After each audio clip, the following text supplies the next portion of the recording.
big surprise, but hey, what's up? How you doing? It's the bearded man. I know you like probably Starbucks. Oh. So you're gonna take one of those. Thank you. Had to get the Red Bull from Babin. The Mission Lawrence is a Starbucks type of guy too. This is my second Starbucks of the day. Fired up, baby. Let's go. My name's Tyler Babin, and I'm a filmmaker from New York City. For the last few years, I worked as a videographer for Gary Vaynerchuk. First of all, I gotta admit, like, I don't know if you guys see it, but Babin and I are looking fucking good. I look great. You too. I'm okay. No, you're great, but I look good for me. It was an incredible experience. I was able to travel the world and learn from some of the best minds today. The thing for me that was so interesting was being able to document someone throughout a day in their life. I started to wonder how much I could learn about someone in 24 hours.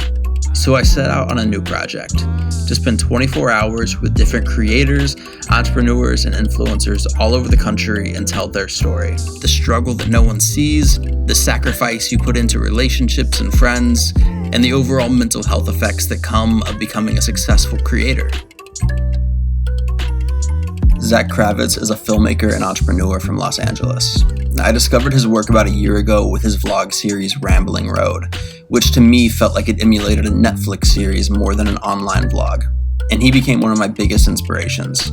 Now, as he continues to create for YouTube, he's found his true passion in helping other creators get their start. While I was in LA last month, I asked him if I could tag along for the day and talk about his journey as a creator thus far. We talked about creating things that matter to you and knowing when to take a step backwards in order to move forward. This is 24 Hours with ZACK KRAVITS. I don't know if you know this story or anything, but I started in the fitness industry and I was trying to become a fitness influencer, and not because I was like madly in love with fitness, but I just saw the fitness influencers getting fame and getting money and cars, and I was like, wow, I want to do that. But I wanted the spotlight. So I was making videos for the wrong reasons. But that's really why I got into YouTube in the first place. And then eventually over time, I became more obsessed with the camera. That is when I started diving into, okay, how do I use this thing, this camera? How do I make these good? Instead of making videos that I thought other people wanted to watch, I started making videos that I wanted to watch myself and not caring what other people thought. And that was when everything flipped, everything switched. The audience started to come after that. I was making videos that I wanted to look back on, 5, maybe even 10 years down the road. My family, my dad, and people started loving them. They loved the relationship I had with my dad, my friends, and the inspiration came from Seinfeld, actually, a show about nothing. I would play myself, and as a comedian living in New York, and I have a friend and a neighbor and an ex-girlfriend, which is all true. Yeah, but nothing happens on the show. It's just like life. And that's kind of what sparked it in the first place. So. And so that's Rambling Road? That's Rambling Road. Can my honey come back? Sometime I'm on a red back jack. Sometime I get a hump in my back. Sometime I'm going over here. Sometime can my honey come back? Sometime I'm on a red back jack. The audience comes, you have all these eyeballs on you, and it's like, this content has to be put out in a certain way or it's not going to vibe well, and you're going to get a bunch of hate. And that voice starts to kind of creep into the back of your mind when you're creating. And it did that for me. I started seeing myself go back to my old ways and the fitness days where I was putting out stuff that I was like, yeah, like other people, I was filtering myself. I wasn't being my true self and just going for it.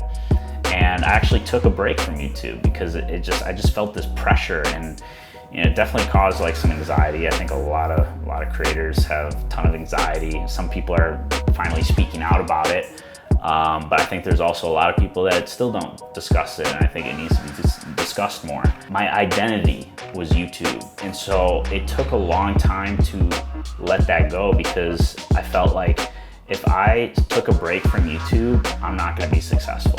And so it was this gotta stay relevant on social kind of feeling. And I know a lot of people listening or watching this probably experience that.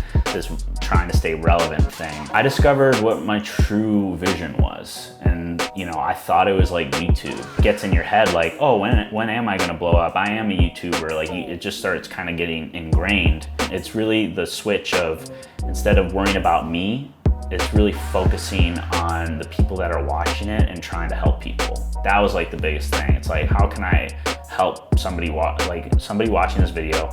How can I help them in this video? And like that mental shift was like, so like pressure just kind of released. Like, I'm just gonna help people. In the beginning, it was more me trying to be better. It was trying to get better at my craft. So I was putting in a lot of details that I don't give a shit about now. I'm more putting out content and documenting versus creating. I still believe in creating, and I still try to document, but do it in a way that maybe no one is really doing. And I think that's important for me, maybe not for others, but definitely for me and my brand. But I let so much stuff go now, instead of being so uptight about the little nitty gritty details. I just, you know, this is good enough. Put it out.